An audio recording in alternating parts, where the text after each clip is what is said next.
This is no ordinary bike in a box. Well, I guess it kind of is, but I've been hearing so many good things about this. Absolute insanity! So many raving reviews and the sheer number of people that have asked me to review it. Literally handfuls of you. And maybe it's not all it's cracked up to be. Well, that's not good. So let's tear right into it. The Krong X1 Spark L. And we'll see how it lives up to that hype. Some assembly required, obviously.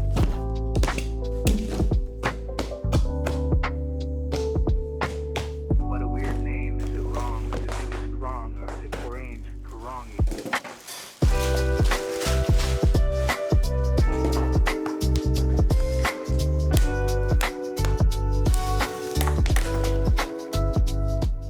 The model we have here specifically is the Spark L, which is actually the in-between between the Spark M and then the X5 Spark and the X7 Spark. Why not just call them all the X1 Spark, small, medium, large, and extra large?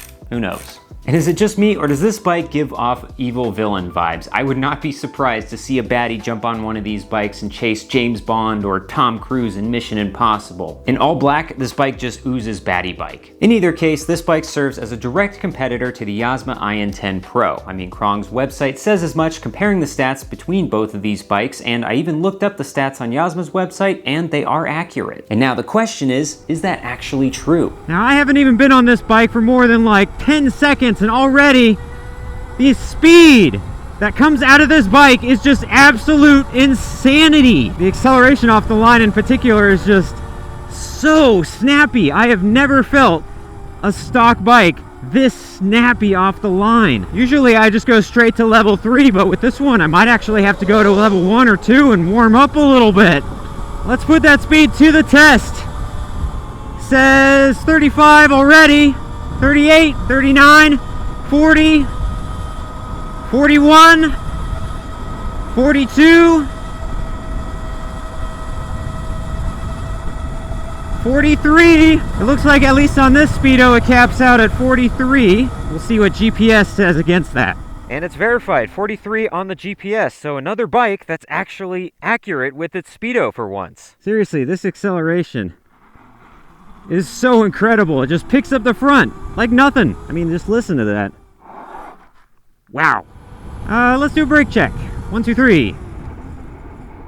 Okay, yep, could be better. I think, I don't know this, I'll have to go back and verify it, but because of the bigger tires, I think it has the same size rotors that it would have with the smaller wheel set, which means that the rotors are proportionally smaller all the way around, so they don't work as well as they should. Which is true. These rotors are 200 millimeters both front and rear, and they're the exact same ones that you'd find on the Spark M. In fact, that's not the only thing that this bike shares with its baby sister. Another thing that I happen to notice is that the front forks here are 39-42 millimeters. Usually for the Pro version of these bikes, for the Yasma and the Alpha Pro anyway, they would upgrade the front forks to something bigger like a 45-48 millimeter and also have bigger rotors up to 220 millimeters. But that acceleration though. Here's a good acceleration test. We have an extremely steep and rutted out incline right here. So let's see how it does just from a dead stop right at the bottom. Whoa, and it wants to pop a wheelie immediately. I guess you gotta be careful with this thing. But after that, once it hooks, no troubles. The big wheels are really coming into play here. I'm telling you, they feel so much better off-road because it just gives you that much more of a platform. It just handles everything so much better. It doesn't feel like you're on a tiny little mini bike. Basically you're on, well, essentially a mid-sized bike at this point. That said, there's a few things on this bike still that make it feel very, very mini. The most obvious is the seat, or lack thereof. Very little material. Makes my Mototech, which is by far the smallest bike in the fleet, seem like a couch. I'm basically just sitting on the frame. The word that comes to mind here is cheap. Then there's the seating position itself. The big wheels and the long travel make it really nice for someone my size, but then when I put my foot up on the bike, it starts to feel a little cramped. And I know I'm on the taller end of things, I'm 6 foot, but their website says that this will accommodate anyone up to 6'3". It's not all bad though. And despite the cheapness, one thing that I'm actually surprised about and thankful for right now is the suspension. It's actually pretty good. It has a good range, despite the weird proportions, and actually feels like it's got some proper damping. Like it's soaking up these bumps, no problemo. Uh-oh, I just noticed this. after a pit stop, my blinker came loose. And it's not like I forgot to torque it. This thing just doesn't really allow for that much torque to begin with. That could be a problem. I guess while we're here, there's one other thing that I've noticed almost immediately. It's a slight annoyance, but it's one of those annoyances that are constantly going to be coming up every time I use this bike, and that is the kickstand. The kickstand is just ever so slightly too long for this bike, so when it sits, even on a level surface, almost perpendicular to the ground. And then especially on this trail where nothing's flat, I've found several times that I put the kickstand down and I have to readjust the bike in order for it to actually be leaning on the kickstand rather than the potential of it falling the other way around. So now that we've gotten to grips with this bike, what about the original claim that this is better than a Yasma IN10 Pro? How does that stack up? Time to dig into some of the actual stats of the Krong here. Or is it Kronge? I have no idea how it's pronounced. Anyway, the Spark L here is a 60 volt, has 28.8 amp hours of capacity and 283 newton meters of torque. Top speed is 50 miles an hour and a range claim of 60. All of this is equal or greater than the Yasma. The Yasma has less torque, slightly less battery capacity, and the same top speed. But there is one thing that this does have less of, and that is price. This is $500 cheaper. So I'm still not sure about range on the battery, obviously. We'll figure that out later on, but some of the other things, the touch points on this bike, I don't know if it stacks up. This is where the price starts to reveal itself a little bit. This does have a lot besides the full twist throttle and 3 speed modes like everything else does. It has a headlight, taillight, brake light, horns, and a blinker. And so a lot of buttons to interact with, but these buttons just feel a little plasticky, a little loose. And speaking of plasticky, the grips feel the cheapest. It's a plastic tube with some rubbery channels cut into it. And out on the trail, these grips just don't really feel that great. I mean, how could they? They're hard plastic. And then what happens if it wears out or you want to replace it with something else? You can't.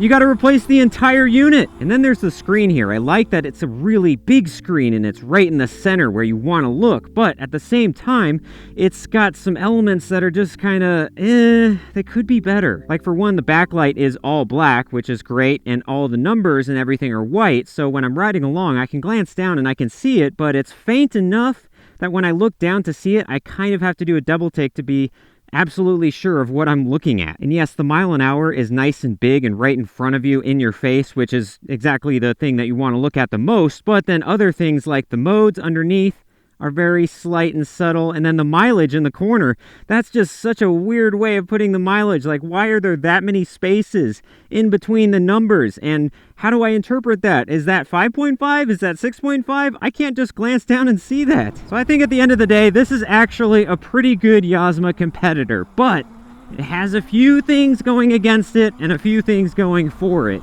The speed and acceleration, unmatched. Can't beat it. Also, the suspension and the handling in general is just really good for the price point. But then you get into more of that price point, and that's where things fall short, or should I say, fall cheap. I mean, all the plasticky controls for one, the screen, and then the other thing with this bike is the frame and the design of it. Like, some of it, I'm a little bit suspicious as to how this would hold up under really extreme use. Like, for example, with the frame. There's also that thing with the kickstand. But back to the frame. Yes, it's a tubular frame, and it looks like it'll hold up pretty well, but with the battery placement in the frame, I don't know whether or not the battery would actually hold up, because there's no protection here. I mean, there's this cover over it, but how much would that protect the battery compared to some actual tubes and stuff surrounding the frame? I don't know. It's one of those things that someone really has to beat up on this bike to find out. It's also the other little things like these blinkers,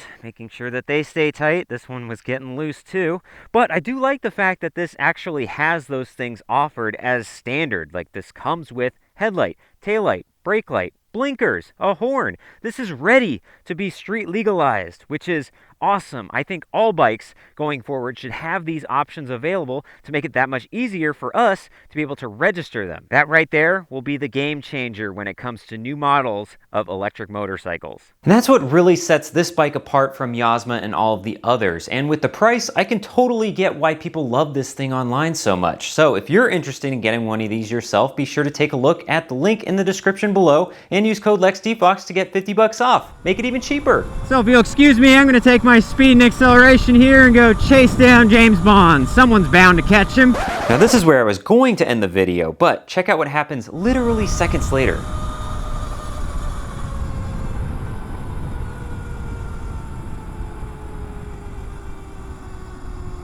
Well, I'm glad I just did that outro because the battery died.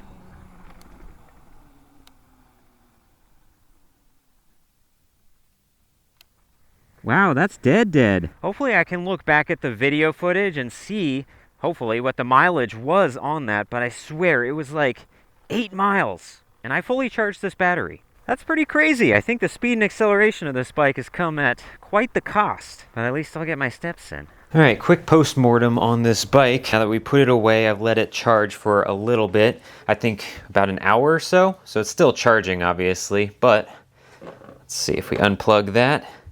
The light is back on the battery. And if we turn it on, look at that, everything lights up. Still very low battery. Total mileage, 9 miles. We're not done yet. I want to give this bike the benefit of the doubt. Maybe I was going a little too hard on it the other day, but let's be fair about it. So I'm going to go and do a range test again to see whether or not it's going to be around that 9-mile mark. Because I know I was going pretty hard on it, but, you know, if you have that much acceleration and that much torque, you want to use it. Hate the game, not the player. It also gives me a chance to redo the top speed on this bike because I only got up to 43 on the dirt, but now that we have a level paved surface, we can see if it gets up to the actual claimed top speed of 50 miles an hour. And I'm seeing 46, 45. Yeah, it's going down again, so I think 46 was the top speed. Well, status update, we've gone over 5 miles, which is more than half of what we did the other day, but I'm keeping a close eye on the battery bar here and notice that this thing fluctuates pretty wildly. Like, it is very instantaneous with whatever the battery is doing. So if I really whack on the throttle, it'll go back down to basically 0 and say that it's about to die. And then when I let off, it goes right back up, so now it's at 3 out of 5 bars. So knowing how much this varies up and down, it's really hard to tell what your actual mileage is until it's too late. So because this battery level was varying so wildly as I'm riding it, I decided to let the bike sit and calm down, basically let it kind of self-regulate and give me more of an accurate representation of where the battery level actually is. And it's pretty surprising. It's at 2 out of 5 bars. That's 40% according to this, and I've only gone 7 miles. I was really hoping that the other day was a fluke, but based on this, I kind of believe it. So I think I'm going to make my way closer to home because it seems like this is going to die a lot sooner than I think it will. What a journey that was. I swear, for like half of the time that I was on this bike, I thought it was going to be on the verge of dying, but it kept going, enough that I got 17.1 miles out of it. Much better than I did the other day. Quite interesting results, especially when you consider that the Kranj here has a claimed estimated range of 60 miles, and granted, that's maximum range, but I've done enough of these range tests on all sorts of bikes to know that you're not going to get anywhere close to that. And with my 2 range tests averaging on this bike 12 miles, I doubt the average Joe is going to get anything close to 60. They'd be lucky if they broke 20. With all this in mind, it does kind of sour things for me a bit because this bike has some serious performance that I want to be able to take full advantage of. But if I do that, then I'm severely limited by how far I can go. They say mods do make a bike though, and this one needs a battery.